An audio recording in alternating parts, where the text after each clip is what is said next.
के वंदे मातरम माँ भारत प्यारी, तेरी माटी सोनी तो भी भारी। तेरी नाच सानू मान मिले कि तेरी नाच सानू मान मिले, तेरे वास्ते जीवन कुर्बान मिले।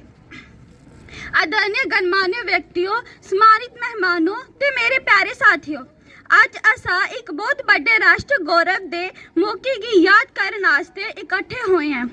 अपने राष्ट्र गीत वंदे मातरम दे 150 साल पूरे होन बंकिम चंद्र चट्टोपाध्याय द्वारा रचित वंदे मातरम ने भारत की जागृत करन च बड़ा रोल निभाया।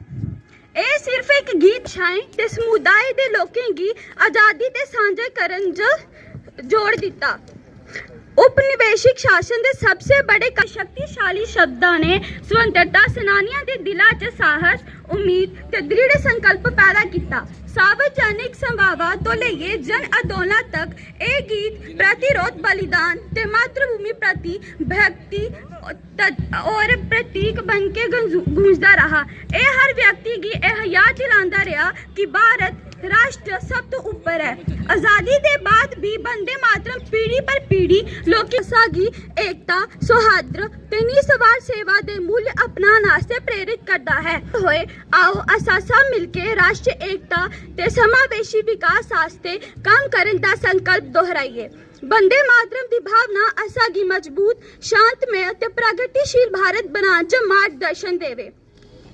तेरी आंचल च इतिहास मिले कि तेरे आंचल च इतिहास मिले, वीरा दी बलिदान कथा, मिट्टी अंदर लहू मिलिया, तभी चमके तेरी रथा।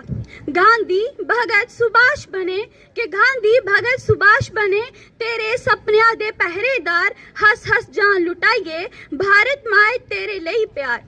तिरंगे दी शाह च पल्ली, सपने साडे आजादी दे कि तिरंगे दी शाह च पल्ली, सपने साडे आजादी दे, हर सा बोले वंदे मातरम, गीते साडे आबादी दे। आज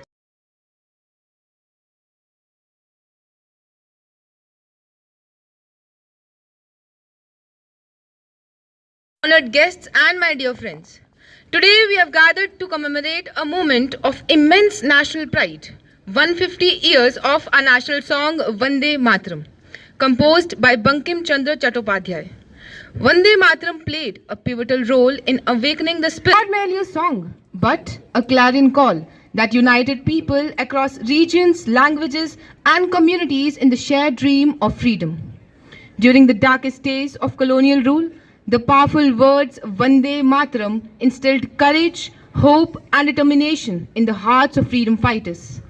From public meetings to mass movements, this song echoed as a symbol of resistance, sacrifice and devotion to the motherland. It reminded every Indian that the nation comes above all else. Even after independence, Vande Mataram continued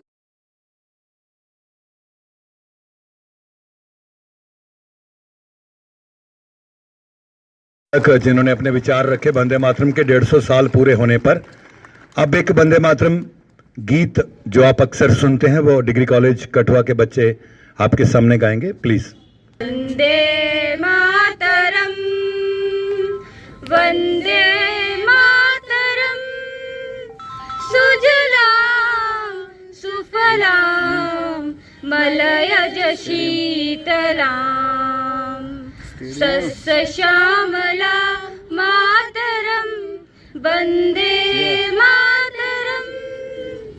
शुभ्र ज्योत्स्ना पुलकित यामिनी, फुल्लकुसुमित द्रुमधुल शोभिनी, सुहासिनी श्रुमधुल सुहास। भारत माता की जय।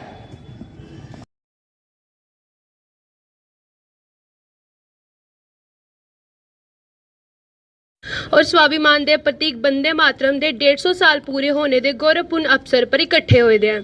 ये केवल एक गीत नहीं बल्कि भारत की स्वतंत्रता, संस्कृति और बलिदान की अमर कथा है। वंदे मातरम की रचना बंकिम चंद्र चटर्जी चट्टोपाध्याय जी ने 1885 साल की थी। ये गीत भारत माता की वंदना करता है और देशवासियों के दिल में देशभक्ति की अलाक जगाता है। स्वतंत्रता संग्राम के दौरान यही नारा क्रांतिकारियों की आवाज़ बनिया और लाखों भारतीयों की एकजुट करने की शक्ति बनाता। ब्रिटिश शासन के विरुद्ध संघर्ष च वंदे मातरम ने लोगों की साहस, एकता और आत्मा सम्मान का संदेश दिता। ये गीत सानू याद दिलाता है कि साडा देश विभिन्न भांतियों च एकता का अद्भुत उदाहरण है। आज 150 साल पूरे होने पर साडा फर्ज है कि असी इहदे मूल्य गी अपने जीवन च उतारी, देश एकता बनाए रखे और राष्ट्र निर्माण और ईमानदारी का योगदान दें। आओ असी सारे मिलकर हिंद।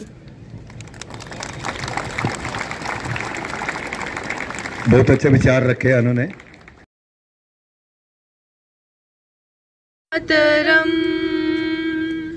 वंदे मातरम सुजलाम सुफलाम मलयज शीतलाम शस्य श्यामलाम मातरम वंदे मातरम शुभ्र ज्योत्स्ना पुलकित यामिनी फुल्ल कुसुमित द्रुमदल शोभिनी सुहासिनी सुमधुर भाषिणी सुखदां वरदां मातरं वन्दे